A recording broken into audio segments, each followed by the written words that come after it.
नमस्कार, जय हिंद। कैसे हैं आप सब? आई होप आप सभी लोग अच्छे हैं और आप सबों की प्रिपरेशन बहुत अच्छे तरीके से हो रही है। तो दोस्तों, सेशन की शुरुआत करते हैं हम पिछले वीडियो के प्रश्न से।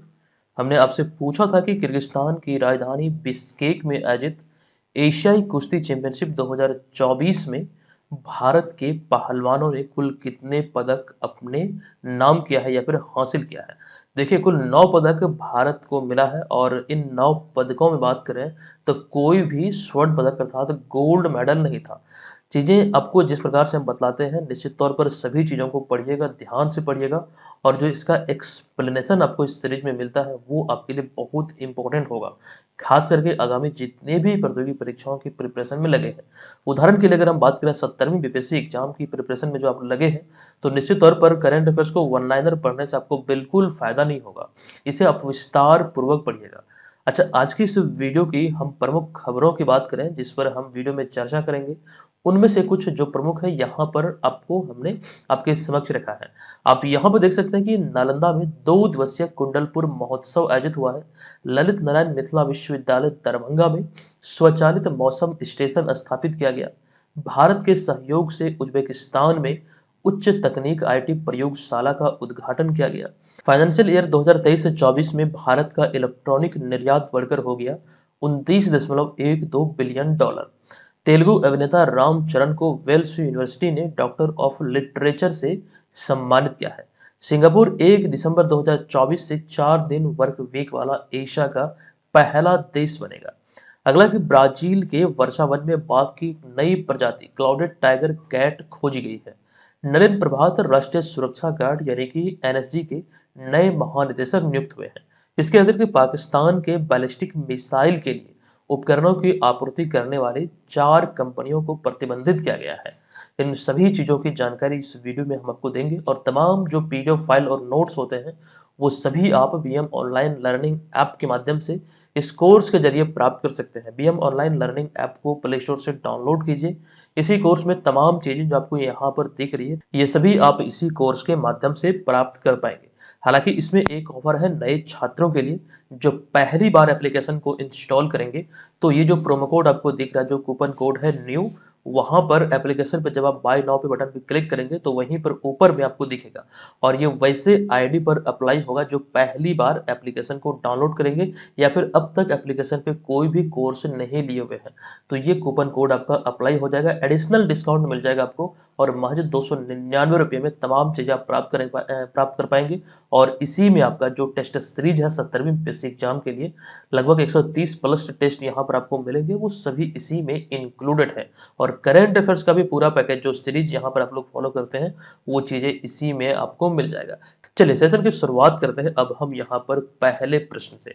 ये प्रश्न है कि निम्नलिखित में से बिहार के किस जिले में हाल ही में कुंडलपुर महोत्सव का आयोजन किया गया है? इसका करेक्ट आंसर है विकल्प नंबर ए, बिहार के नालंदा जिले में अभी हाल ही में ये कुंडलपुर महोत्सव का आयोजन किया गया। आपको ये ध्यान रखना है कि जैन धर्म के 24वें तीर्थंकर हैं महावीर स्वामी और इनकी जन्मस्थली नालंदा के कुंडलपुर में कुंडलपुर महोत्सव का आयोजन किया गया है। ये 2 दिवसीय आयोजन था। अच्छा, यहाँ पे देखिए मिस टाइपिंग है।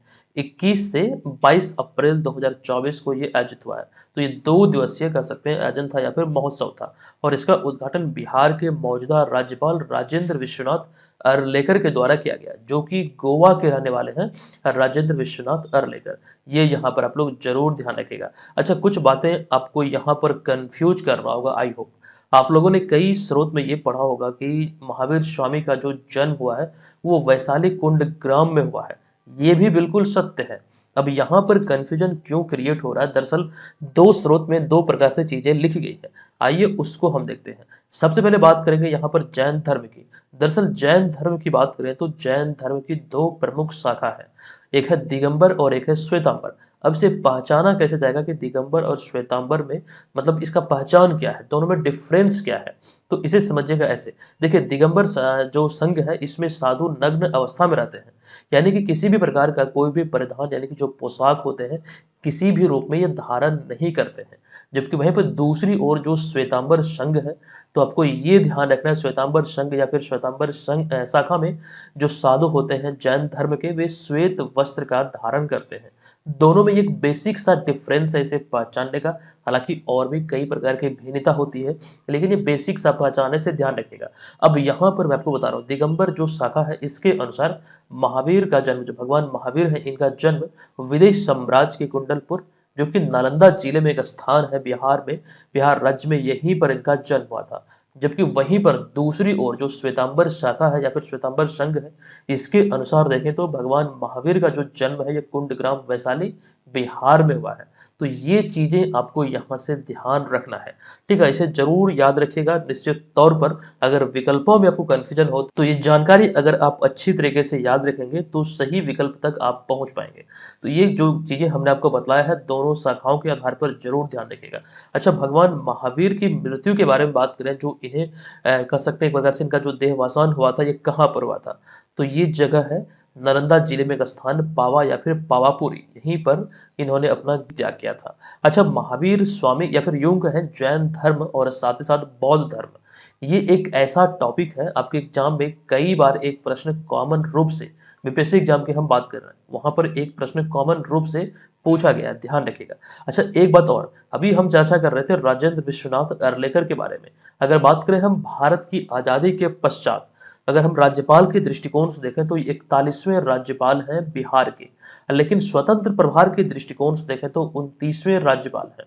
ओवरऑल 41वें हैं, लेकिन स्वतंत्र प्रभार के दृष्टिकोण से 29वें राज्यपाल हैं।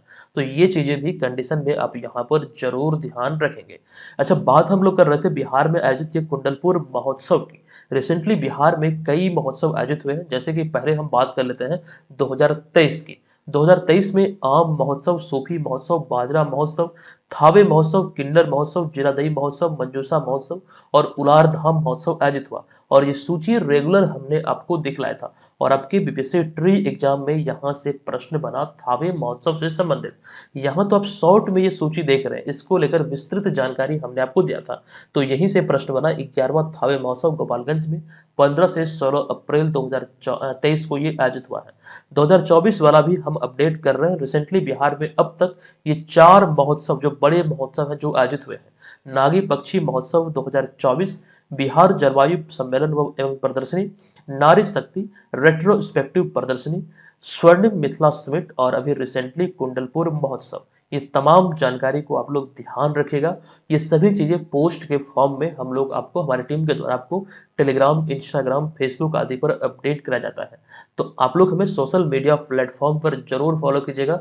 जो जानकारी बहुत इंपॉर्टेंट होती है तो वो पोस्ट के माध्यम से आप लोगों को वहां पर दी जाती है, ताकि आप लोग उसे देखें तो एक प्रकार से आपका रिविजन हो जाए।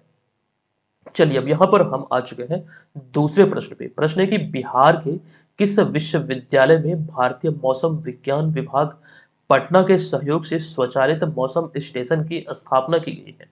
तो इस विश्वविद्यालय का नाम है ललित नारायण मिथिला विश्वविद्यालय, जो कि बिहार के दरभंगा जिले में है। तो विकल्प नंबर डी यहाँ पर इस प्रकार इस प्रश्न का राइट आंसर हो जाएगा। आप ध्यान रखेंगे कि ललित नारायण मिथिला विश्वविद्यालय दरभंगा में हाल ही में भारतीय मौसम विज्ञान विभाग पटना के सहयोग से स्वचालित मौसम स्टेशन की स्थापना की गई है। और यहाँ पर आपको ध्यान रखना, यह मौसम स्टेशन वायु तापमान, वर्षा, वायुमंडलीय दाब, हवा की गति और दिशा पर प्रत्येक 15 मिनट की अवधि पर आंकड़े बताएगा या फिर आंकड़े जारी करेगा ऑटोमेटिक मोड में। तो ये ध्यान रखना, अभी हाल ही में ललित नारायण मिथिला विश्वविद्यालय दरभंगा में ये स्थापित किया गया है। अब देखिए, इस विश्वविद्यालय की बात हुई है तो ऐसी एक जानकारी कुछ समय पहले फरवरी महीने में हमने आपको दिया था, अति महत्वपूर्ण है। रिवीजन यहाँ पर कर लीजिए कि 19 से लेकर 29 फरवरी 2024 तक ये खेलो इंडिया यूनिवर्सिटी गेम्स का चौथा संस्करण आयोजित हुआ था। और इस चौथे संस्करण में ललित नारायण मिथिला विश्वविद्यालय दरभंगा की महिला कबड्डी टीम ने कांस्य पदक जीतकर पदक तालिका में 115वां स्थान हासिल किया था। और यह बिहार को एकमात्र पदक था जो कि ललित नारायण मिथिला विश्वविद्यालय ने बिहार को दिलाया। वो भी जो महिला कबड्डी टीम है वो एक कांस्य पदक जीतने में सफल हुए थे। तो केवल और केवल बिहार को एक ही पदक मिला और वो कबड्डी में मिला। और वो पदक था कौन सा, तो ब्रॉन्ज मेडल, कांस्य पदक। अच्छा, कबड्डी की बात हुई तो बिहार के राजकीय खेल है कबड्डी, लेकिन पड़ोसी देशों में अगर हम बात करें बांग्लादेश की, तो बांग्लादेश का राष्ट्रीय खेल है कबड्डी। ये ध्यान रखें। अच्छा, बिहार के खेल की बात कर रहे हैं तो वर्तमान में बिहार के खेल मंत्री हैं सुरेंद्र मेहता। नई सरकार का जो गठन हुआ है इसके बाद जो खेल विभाग की जिम्मेदारी है ये सुरेंद्र मेहता को मिला। अच्छा, बात हम कर रहे थे खेलो इंडिया यूनिवर्सिटी गेम्स की, ये इसका चौथा संस्करण था। इसमें अभी हम बतला रहे थे आपको ललित नारायण मिथिला विश्वविद्यालय 115वें स्थान पर रहा। हालांकि पहले स्थान पर रहा चंडीगढ़ यूनिवर्सिटी, दूसरे स्थान पर लवली प्रोफेशनल यूनिवर्सिटी, तीसरे स्थान पर गुरु नानक देव यूनिवर्सिटी। ये चीजें ध्यान रखिएगा। इन सब में कुछ चीजें और भी है। एक तो इसका आयोजन इंपॉर्टेंट है, इसका उद्घाटन समारोह कहाँ आयोजित हुआ, कितने राज्यों में या फिर कहाँ पर ये आयोजित हुआ, तो 7 जो पूर्वोत्तर राज्य है वहां पर इसका आयोजन हुआ। इसका उद्घाटन गुवाहाटी असम से हुआ था। और इन सब के अतिरिक्त मोस्ट इंपॉर्टेंटली आप ये ध्यान रखेंगे इसका जो शुभंकर था ये था अष्टलक्ष्मी। ये चीजें यहाँ से ध्यान रखने योग्य है। अच्छा, रिसेंटली बिहार से जुड़े हुए खेल से संबंधित कई प्रकार के तथ्यों को देखें तो ध्यान रखेंगे बिहार के नए खेल मंत्री सुरेंद्र मेहता। बिहार राज्य के जो वर्तमान में खेल निदेशक हैं या फिर बिहार राज्य खेल प्राधिकरण के जो वर्तमान निदेशक है यह है रविंद्रन शंकरन। अच्छा, बिहार राज्य खेल प्राधिकरण को जो कानूनी मान्यता मिली थी ये 25 मार्च 2023 को मिली थी। आप इसे ऐसे समझ सकते हैं कि इसे कानूनी मान्यता मिलने से मतलब बिहार में अब खेल और खिलाड़ियों को लेकर किसी प्रकार की घोषणा के लिए अब बिहार राज्य खेल प्राधिकरण स्वतंत्र है 25 मार्च 2023 से।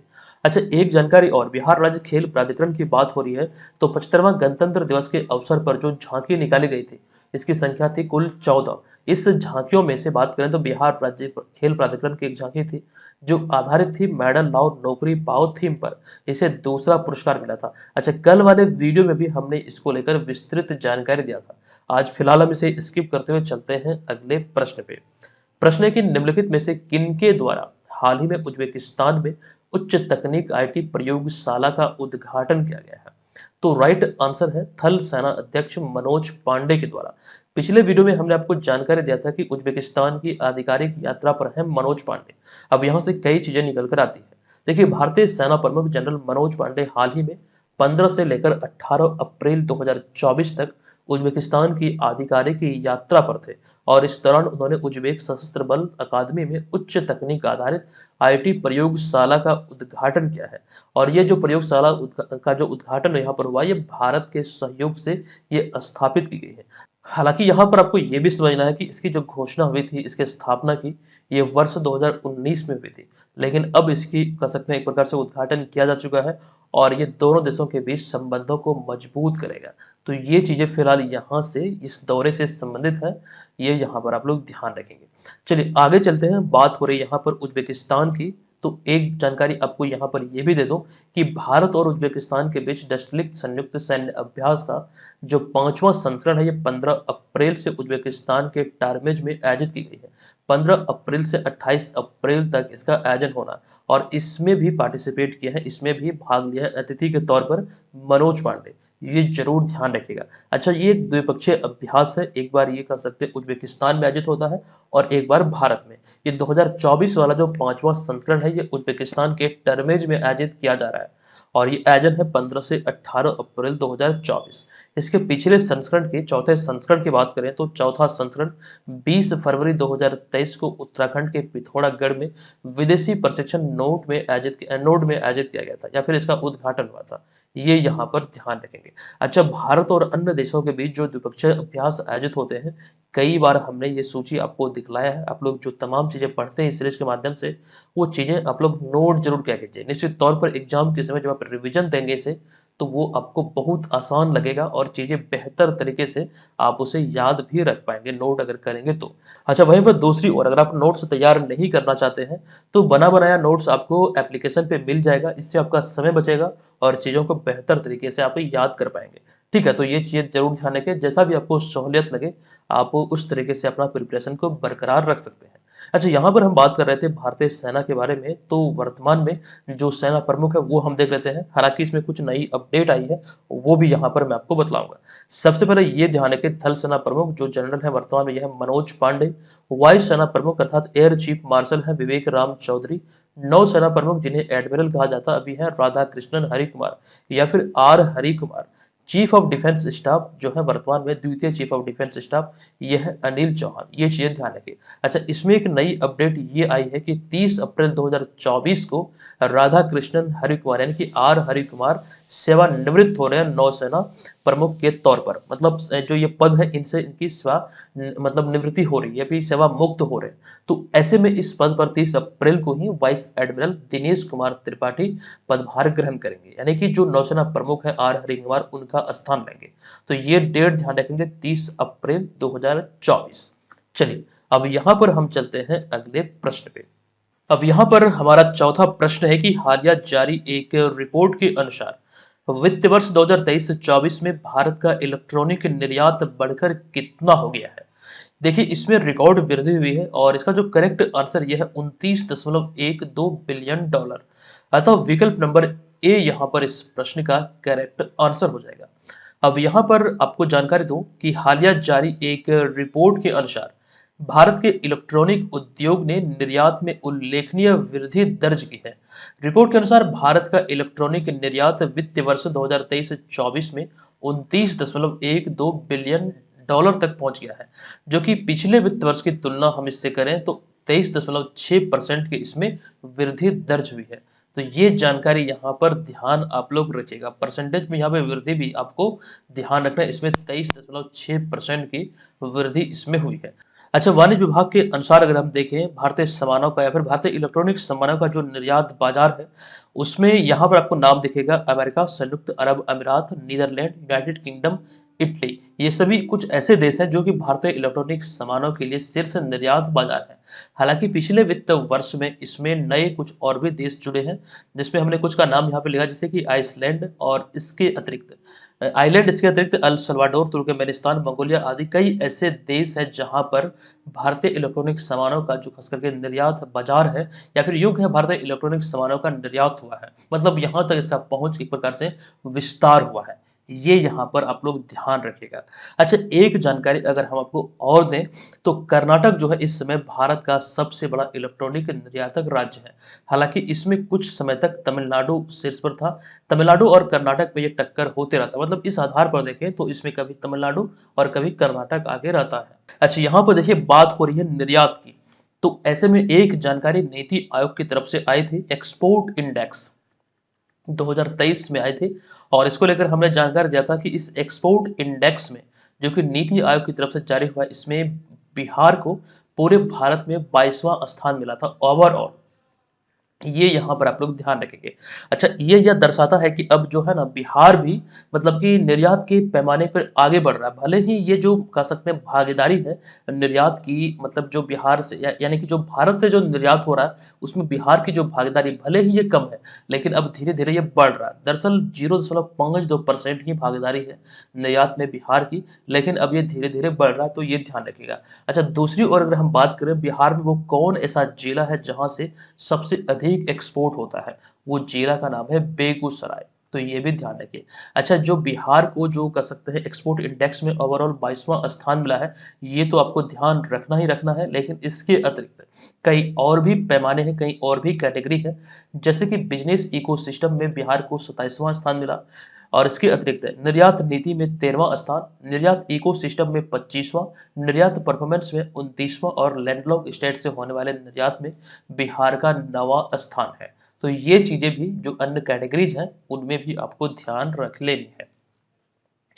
अब यहाँ पर पांचवा प्रश्न है कि किस भारतीय या फिर किस प्रसिद्ध भारतीय अभिनेता को हाल ही में वेल्स यूनिवर्सिटी द्वारा साहित्य में मानद डॉक्टरेट की उपाधि से सम्मानित किया गया है। देखिए लिटरेचर में इन्हें कह सकते हैं ये डॉक्टरेट की उपाधि मिली है। अब यहाँ पर ध्यान दीजिएगा, सबसे पहली बात तो यही है कि जो वेल्स यूनिवर्सिटी की बात हम कर रहे हैं, ये यूनाइटेड किंगडम वाला वेल्स नहीं है, बल्कि एक यूनिवर्सिटी है चेन्नई में। तो सबसे पहला पॉइंट वही हमने यहाँ पर लिखा है कि Vels institute of science technology and advance studies, जो कि पल्लावरम, चेन्नई, तमिलनाडु, भारत में स्थित एक उच्च शिक्षण संस्थान है। जो आप यहाँ पर देख रहे हैं, इसकी स्थापना हुई थी 1992 में, अर्थात 1992 में। और यहाँ पर आपको ध्यान रखना है कि रिसेंटली इसका 14वां वार्षिक दीक्षांत समारोह आयोजित हुआ था, जिसमें तेलुगु अभिनेता रामचरण को डॉक्टर ऑफ लिटरेचर की मानद उपाधि से सम्मानित किया गया, जिन्हें आप यहाँ पर इस तस्वीर में देख सकते हैं। अब यहाँ पर एक सवाल है कि इन्हें यह सम्मान क्यों मिला है।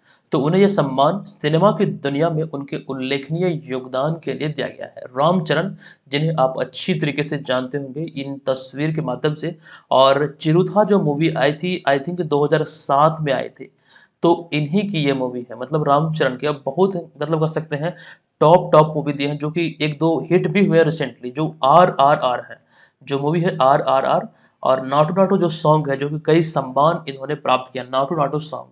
तो ये सभी जो मतलब अवार्ड हैं खास करके रिसेंटली दिए गए हैं, अगर हम बात करें तो इसमें अधिकतर जो अवार्ड है इस फिल्म ने अपने नाम किया RRR ने।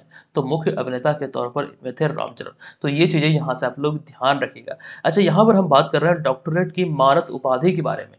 रिसेंटली कई जानकारी हमने आपको दिया है और उनमें जो कई इंपॉर्टेंट है वो यहाँ पर हमने आपके समक्ष रखा है। ध्यान से एक एक करके सभी को देख लीजिएगा। दरअसल भारतीय अभिनेत्री प्रीति जिंटा को हाल ही में Birmingham city university, United kingdom की एक यूनिवर्सिटी है, इसे डॉक्टरेट की मानद उपाधि से सम्मानित किया गया है। जून 2023 में भारत के प्रसिद्ध गायक व संगीतकार शंकर महादेवन को इंग्लैंड में बर्मिंघम सिटी यूनिवर्सिटी द्वारा डॉक्टरेट की मानद उपाधि से सम्मानित किया गया था। यह तस्वीर में भी आप देख सकते हैं। और 10 अक्टूबर 2023 को तंजानिया के राष्ट्रपति सामिया सुलू हसन को जवाहरलाल नेहरू विश्वविद्यालय द्वारा डॉक्टरेट की मानद उपाधि से सम्मानित किया गया था। इन सब के अतिरिक्त Geneva school of diplomacy and international relations ने 23 जुलाई 2023 को आयोजित एक समारोह में शशि थरूर को अंतर्राष्ट्रीय संबंध में मानद डॉक्टरेट की उपाधि से सम्मानित किया था। ये कुछ प्रमुख है जो कि खबरों में रहा है अपने समय में, सभी को ध्यान रखिएगा। कोई भी इनमें से एग्जाम में पूछा जा सकता है। हमारा काम है कि चीज़ों को एक जगह एकत्र करके आपको दें, ताकि आप बेहतर तरीके से चीज़ों को पढ़ें और एग्जाम में आप सफलता प्राप्त करें। तो ये आपके ऊपर है, जो चीज़ें हम आपको दे रहे हैं आप उसे किस प्रकार से चीज़ों को पढ़ रहे हैं, किस प्रकार से चीज़ों को याद कर रहे हैं। अगर ये प्रयास हमारा अच्छा लगता है तो हमारे वीडियोज के बारे में, हमारे क्लासेस के बारे में अपने स्टडी रिलेटेड ग्रुप्स में अपने सहपाठियों के साथ जरूर शेयर कीजिएगा। अब यहाँ पर हमारा अगला छठा प्रश्न है कि आगामी 1 दिसंबर 2024 को निम्नलिखित में से कौन सा देश 4 दिन वर्क वीक वाला एशिया का पहला देश बनेगा। ये बहुत ही इंपॉर्टेंट प्रश्न है। अच्छा, यहाँ पर कुछ चीजें आप ये ध्यान रखिएगा। 4 दिन वर्क वीक जो मतलब चल रही है, जो प्रक्रिया है, ये कई देशों में पहले से ही संचालित है, लेकिन पूरे देश में एक साथ लागू होना एक बहुत बड़ी बात है। और ऐसे में इसी लिहाज से, इसी दृष्टिकोण को ध्यान रखते हुए ये प्रश्न को यहाँ पर हमने शामिल किया है। और यहाँ पर हमने प्रश्न पूछा है कि 1 दिसंबर 2024 को कौन सा देश 4 दिन वर्क वीक वाला एशिया का पहला देश बनेगा। तो ये देश का नाम है सिंगापुर, अथवा विकल्प नंबर बी यहाँ पर इसका करेक्ट आंसर होगा। सबसे पहले ये ध्यान रखिए कि सिंगापुर एशिया का पहला देश होगा जहां पर 4 दिन का वर्क वीक लागू किया जा रहा है। और इसी साल यानी कि 1 दिसंबर 2024 से यह देश के सभी कंपनियों पर लागू हो जाएगा। देश में जितनी भी कंपनियां हैं ये सभी पर लागू होगी। और यही अभी हम आपको बतला रहे थे, कई देशों में ये पहले से लागू है, लेकिन ये पूर्ण रूप से लागू नहीं है। ये सिंगापुर एशिया का पहला ऐसा देश बनेगा 1 दिसंबर 2024 को, जो कि सभी कंपनियों पर 4 दिन वर्क वीक मतलब लागू करेगा। यानी कि सप्ताह में 4 ही दिन काम करना है कर्मचारियों को।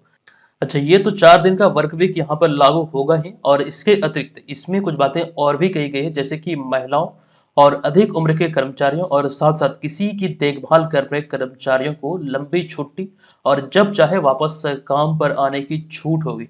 और ये कंडीशन है और ये सभी चीज़ों का पालन करना ही होगा यहाँ पर सारी कंपनियों को सिंगापुर में।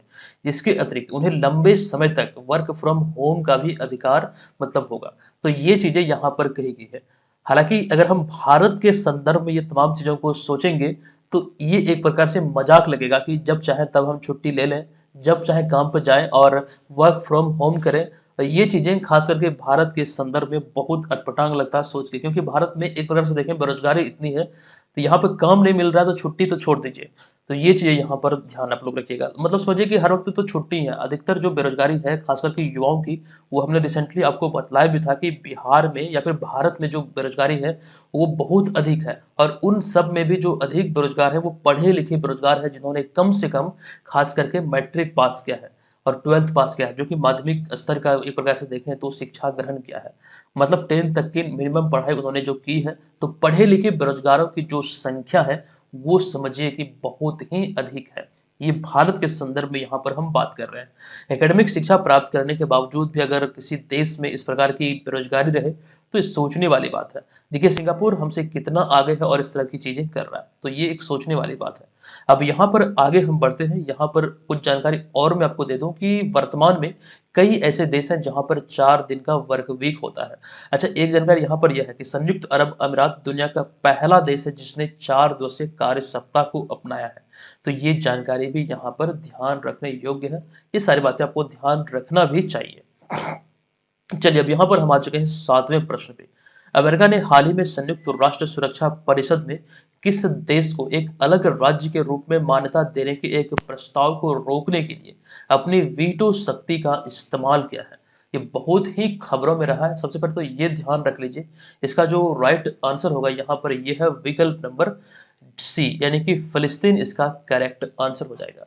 आइए अब यहाँ पर हम इसको लेकर सारी जानकारी आपको दें। सबसे पहला पॉइंट ये ध्यान रखेंगे कि संयुक्त राष्ट्र की सदस्यता के लिए फिलिस्तीन के प्रस्ताव पर 15 सदस्यीय सुरक्षा परिषद में मतदान किया गया, जिसमें 12 सदस्यों ने इसका समर्थन किया था, अधिकतर ने इसका समर्थन किया, जबकि 2 सदस्य देश जिनमें कि ब्रिटेन और स्विट्जरलैंड, इन 15 सदस्यीय सुरक्षा परिषद के मतलब जो सदस्य देश हैं उनमें 12 ने समर्थन दिया, जबकि 2 देश ब्रिटेन और स्विट्जरलैंड ने इसमें मतदान में हिस्सा नहीं लिया। तो कितना हो गया, 12-2-14। और इसके अतिरिक्त अमेरिका ने इसका विरोध किया है या फिर विरोध में वोट दिया है, जिसके बाद से यह मसौदा पारित होने में विफल रहा, क्योंकि सुरक्षा परिषद के अस्थायी सदस्य अमेरिका ने अपने वीटो का अधिकार किया है, यानी कि इसका एक प्रकार से निषेध किया है, वीटो शक्ति का इस्तेमाल करते हुए इसे नामंजूर किया है। तो ये यहाँ पर आप लोग ध्यान रखिएगा, जिस वजह से ये खबरों में भी बना हुआ है। अच्छा, यहाँ पर आपको जानकारी दूं कि 15 सदस्यीय सुरक्षा परिषद में एक मसौदा प्रस्ताव को पारित करने के लिए कम से कम उसके पक्ष में 9 सदस्य होने चाहिए। और एक बात ये भी यहाँ पर ध्यान रखिएगा, इसमें 12 सदस्यों ने इसमें पक्ष में मतदान किया था, लेकिन जो मिनिमम रिक्वायरमेंट है वो 9 सदस्यों का है। लेकिन यहाँ पर कुछ चीजें और भी है कि इसमें आपको ध्यान रखना है, किसी भी अस्थायी सदस्य देश, जिनमें अस्थायी सदस्य देशों की बात करें तो इसमें 5 देश हैं, चाइना, फ्रांस, रशिया, ब्रिटेन और अमेरिका। इन पांचों में से किसी के द्वारा भी, किसी एक के द्वारा भी वीटो का नहीं किया जाना चाहिए, तब जाके किसी चीज को यहाँ पर अप्रूव किया जाता है। ये जरूर ध्यान रखेगा, वीटो शक्ति का इस्तेमाल करता तो एक प्रकार से ये इसका निषेध किया गया। तो ये यहाँ पर समझने योग्य है। यहाँ पर अभी हाल ही में देखिए 2 देश ने इसमें पार्टिसिपेट नहीं किया था वोटिंग में, और इसके अतिरिक्त अमेरिका ने इसका विरोध किया। देखिए यहाँ पर एक जानकारी और भी आपको दे दूं। अच्छा, हम बात यहाँ पर करेंगे इसके बारे में भी जो हम चर्चा कर रहे थे सुरक्षा परिषद के बारे में, ये बातें आगे हम देखेंगे। कुछ जानकारी हमने आपके समक्ष रखा है संयुक्त राष्ट्र से संबंधित, लेकिन उससे पहले यहाँ पर फिलिस्तीन की बात हो रही थी, तो फिलिस्तीन को संयुक्त राष्ट्र में पूर्ण सदस्य राज्य बनाने का जो प्रयास है वो 2011 में शुरू हुआ था।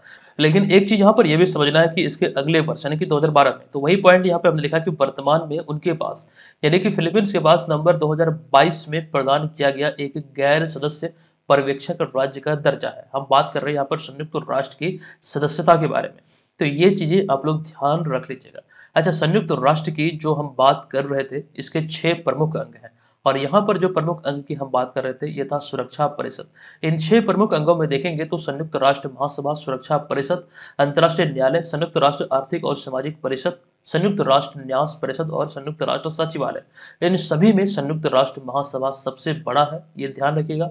और अभी हम चर्चा कर रहे थे सुरक्षा परिषद की, तो ये जो 6 प्रमुख अंग है ये संयुक्त राष्ट्र के ही अंग है। संयुक्त राष्ट्र की स्थापना को लेकर ध्यान रखेंगे, इसकी स्थापना हुई थी 24 अप्रैल 1945 को, और संयुक्त राष्ट्र के अधिकार पत्र पर 50 देशों के हस्ताक्षर के साथ इसका स्थापना हुआ था। इसका मुख्यालय मैनहट्टन टापू न्यूयॉर्क अमेरिका में है। वर्तमान में 193 देश इसके सदस्य हैं, और वर्तमान में जो इसके महासचिव है ये है एंटोनियो गुटेरस, जो कि पुर्तगाल के रहने वाले हैं। और इसके अतिरिक्त ये कुछ आधिकारिक भाषाएं हैं संयुक्त राष्ट्र की, अंग्रेजी, फ्रांसीसी, रूसी, स्पेनिश, अरबी और चीनी। ये सभी आपको यहाँ से ध्यान रखना है। अगला प्रश्न है कि हाल ही में ब्राजील के घने वर्षा वनों में बाघ की एक नई प्रजाति की खोज की गई है। बताएं कि इसका नाम क्या है? तो इसका नाम है क्लाउडेड टाइगर कैट। विकल्प नंबर डी यहाँ पर इसका करेक्ट आंसर हो जाएगा। अब यहाँ पर आप ध्यान देंगे, हाल ही में ब्राजील के घने वर्षा वनों में बाघ की एक नई प्रजाति की खोज की गई है, जिसे क्लाउडेड टाइगर कैट नाम दिया गया, जिसका वैज्ञानिक नाम दिया गया लेपर्ड्स पार्डिनोइड्स। ये यहाँ पर आपको ध्यान रखना है। अच्छा, यहाँ पर तस्वीर में जो आप देख रहे हैं मीडिया वगैरह पे यही तस्वीर वायरल हो रही है। मैं इसका दावा नहीं करता हूँ कि ये वही नई प्रजाति है, बल्कि ये जो मुझे मिला है खबरों में वहीं से ये हमने आपके समक्ष रखा है। बहुत सारे न्यूज़ चैनल वगैरह इसी का ही प्रयोग किए हैं, तो ये यहाँ पर ध्यान रखिएगा। अच्छा, ये जो अभी हम चर्चा कर रहे हैं जैसे क्लाउडेड टाइगर कैट की, तो आपको ध्यान रखना है संरचनात्मक रूप से ये कद और आकार में जो घरेलू बिल्ली होते हैं लगभग उसी के समान है। हालांकि ये जैव विविधता और साथ साथ जैव विविधता के संरक्षण के लिए काफी महत्वपूर्ण माना गया है वैज्ञानिकों के अनुसार। तो ये चीजें यहाँ से समझना है आपको। अच्छा, यहाँ पर बाघों की बात हुई तो ऐसे में कई जानकारी यहाँ पर हम आपको देंगे, वो चीजें यहाँ पर हमने लिखा भी है, लेकिन अगले स्लाइड में इसे आप यहाँ पर अच्छी तरीके से देख पाएंगे। देखिए, हालिया आकलन के अनुसार भारत में अगर हम बात करें बाघों की संख्या की, तो ये ध्यान रखिए जुलाई 2023 का ये रिपोर्ट है। कब का? तो जुलाई 2023 का, ये वाला बाघों वाला बात कर रहे हैं हम। तो ध्यान रखेंगे भारत में बाघों की जो संख्या है ये है 3682। ये सर्वाधिक है मध्य प्रदेश में 785।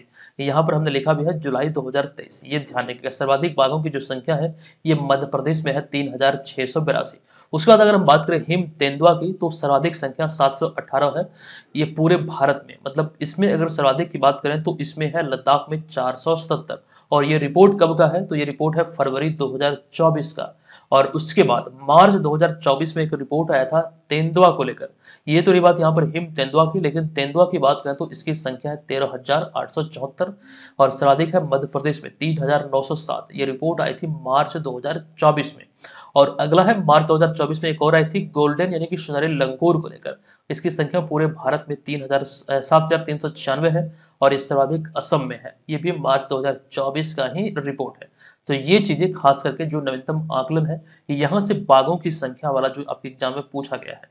अच्छा, यहाँ पर जो बाघों की बात हो रही है तो ऐसे में एक चीज आपको ये समझना है कि प्रोजेक्ट टाइगर की शुरुआत कब हुई थी। तो प्रोजेक्ट टाइगर की शुरुआत हुई थी 1 अप्रैल 1973 को तत्कालीन प्रधानमंत्री इंदिरा गांधी के कार्यकाल में। और वहीं पर दूसरी ओर बात करें प्रोजेक्ट चीता की, इसकी शुरुआत की गई थी 17 सितंबर 2022 को प्रधानमंत्री नरेंद्र मोदी के द्वारा। ये तिथि जो है प्रधानमंत्री नरेंद्र मोदी का जन्मदिन है 17 सितंबर, तो इसी दिन इसकी शुरुआत उनके द्वारा किया गया था। ये तमाम बातों को आप लोग यहाँ पर ध्यान अवश्य रखिएगा। चलिए चलते हैं अगले प्रश्न पे। प्रश्न है कि निम्नलिखित में से किन्हें हाल ही में राष्ट्रीय सुरक्षा गार्ड यानी कि एनएसजी के महानिदेशक के रूप में नियुक्त किया गया है? तो इनका नाम है नलिन प्रभात। विकल्प नंबर बी यहाँ पर इसका करेक्ट आंसर हो जाएगा। आपको यहाँ पर जानकारी दे दूं कि वरिष्ठ आईपीएस अधिकारी नलिन प्रभात को हाल ही में राष्ट्रीय सुरक्षा गार्ड यानी कि एनएसजी का महानिदेशक के रूप में नियुक्त किया गया है। इन्हें आप यहाँ पर तस्वीर में देख सकते हैं। वे एनएसजी का अतिरिक्त प्रभार संभाल रहे दलजीत सिंह चौधरी का स्थान लिए हैं। कुछ समय पहले हमने जानकारी दिया था कि दलजीत सिंह चौधरी एनएसजी के मतलब अतिरिक्त प्रभारी बनाए गए हैं। जो प्रभार है उन्हें सौंपा गया है महानिदेशक का अतिरिक्त प्रभार। अच्छा, यहाँ पर बात कर रहे हैं जो नई नियुक्ति हुई है नलिन प्रभात की, तो वे 31 अगस्त 2028 तक इस पद पर अपनी सेवा देंगे। और अब तक नलिन प्रभात जम्मू कश्मीर में केंद्रीय रिजर्व पुलिस बल यानी कि सीआरपीएफ के अतिरिक्त महानिदेशक के रूप में कार्यरत थे। अच्छा, यहाँ पर ध्यान दीजिएगा, हम लोग बात कर रहे हैं एनएसजी की यानी कि राष्ट्रीय सुरक्षा गार्ड की। तो एनएसजी की स्थापना हुई थी गृह मंत्रालय के अधीन और ये भारत की आतंकवाद विरोधी इकाई के रूप में स्थापित किया गया था। कब? तो 22 सितंबर 1986 को। हालांकि इसकी स्थापना की जो परिकल्पना थी 2 वर्ष पूर्व ही की गई थी, 16 अक्टूबर 1984 को। दरअसल ऑपरेशन ब्लू स्टार के बाद आतंकवादी गतिविधियों से निपटने और आंतरिक गड़बड़ी से राज्यों की रक्षा करने के उद्देश्य से ये एनएसजी स्थापित किया गया था। अब यहाँ पर सवाल ये उठता है कि ऑपरेशन ब्लू स्टार क्या है? आप लोग चाहे तो इसके बारे में पढ़ सकते हैं इंटरनेट मीडिया वगैरह पे। फिलहाल ये ध्यान रखिए इसी के पश्चात इसकी शुरुआत की गई थी या फिर इसे स्थापित किया गया था। और यहाँ पर आप ये ध्यान रखेंगे एनएसजी का जो कह सकते हैं एक आदर्श वाक्य है, यह है सर्वत्र सर्वोत्तम सुरक्षा। ये यहाँ पर आपको दिख रहा होगा। ये जो आदर्श वाक्य है ये भी आपको ध्यान रखना है। अगला प्रश्न है किस देश ने पाकिस्तान के बैलिस्टिक मिसाइल के लिए उपकरणों की आपूर्ति करने वाली 4 कंपनियों पर प्रतिबंध लगाया है? किस देश द्वारा यह प्रतिबंध लगाया गया? तो करेक्ट आंसर है अमेरिका द्वारा। विकल्प नंबर सी यहाँ पर इसका करेक्ट आंसर होगा। आपको जानकारी दे दूं कि अमेरिका ने हाल ही में पाकिस्तान के बैलिस्टिक मिसाइल कार्यक्रमों के लिए उपकरणों की आपूर्ति करने वाली 4 कंपनियों पर प्रतिबंध लगाया है।